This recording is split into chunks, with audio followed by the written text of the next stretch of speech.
ఇవాళ జరుగుతూ ఉన్న దొంగ ఓట్ల లెక్కింపు ప్రక్రియ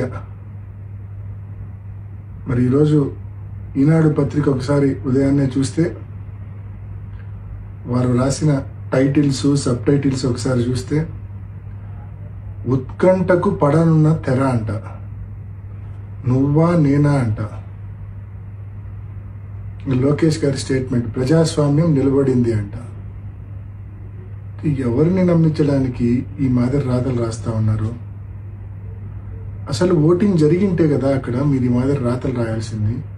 జరిగిందే దొంగ ఓటింగు, దానికి మళ్ళా ఉత్కంఠ, దానికి మళ్ళా నువ్వా నేనా, దానికి మళ్ళా ప్రజాస్వామ్యం నిలబడింది అంటే మీ ఉద్దేశము దొంగ ఓటింగ్ జరిగిందన్న విషయం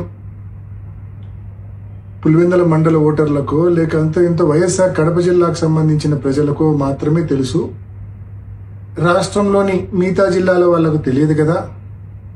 మన ఎల్లో మీడియాను అడ్డం పెట్టుకొని రాష్ట్రమంతా ఏదో నిజంగానే ఓటింగ్ జరిగింది, ఆ ఓటింగ్లో తెలుగుదేశం పార్టీ గెలిచింది అని చెప్పి మభ్యపెట్టచ్చు అని చెప్పి ఈ మాదిరి రాతలు రాయడము ఎంత అనైతికం అని చెప్పి నేను తెలియజేస్తా ఉన్నా.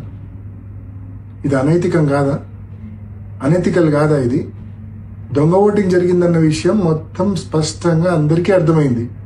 అయినప్పటికీ మీరు ఈ మాదిరి రాతలు రాస్తా ఉన్నారంటే మీ న్యూస్ పేపరు మీ ఛానల్ ఎంత అనైతికలో ఒకసారి గమనించుకోవాల్సిందిగా, ఇంట్రాస్పెక్ట్ చేసుకోవాల్సిందిగా నేను మనవి చేస్తా ఉన్నా. నిజమైన పోటీ జరిగి ఒక 5 ఓట్లతో తెలుగుదేశం పార్టీ గెలిచినా కూడా వారికి ఎనలేని తృప్తి సంతోషం ఉండేది, మాకు ఎనలేని బాధ ఉండేది నిజమైన పోటీ జరిగింటే.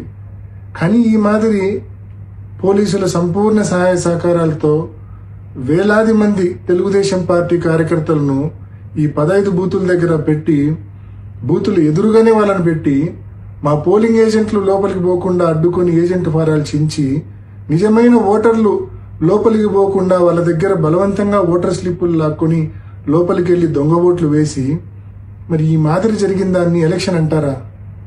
దీన్ని ఎలక్షన్ అంటారా లేకుంటే ఇంకేమైనా అంటారా?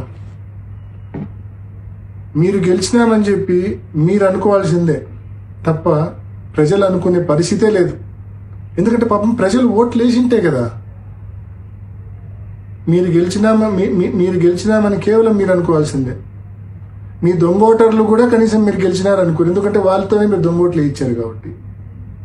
పులివెందుల మండల ఓటర్లు అసలే అనుకోరు, ఎందుకంటే వాళ్ళతో ఓటే వేయించలేదు కాబట్టి ప్రతిపక్ష పార్టీకి సంబంధించిన పోలింగ్ ఏజెంట్లను లోనికి రానివ్వకుండా, అదేవిధంగా నిజమైన ఓటర్లను లోనికి రానివ్వకుండా చేసుకున్న దాన్ని పోలింగ్ అంటారా? ఓటింగ్ అంటారా? దీన్ని ఎలక్షన్ అంటారా?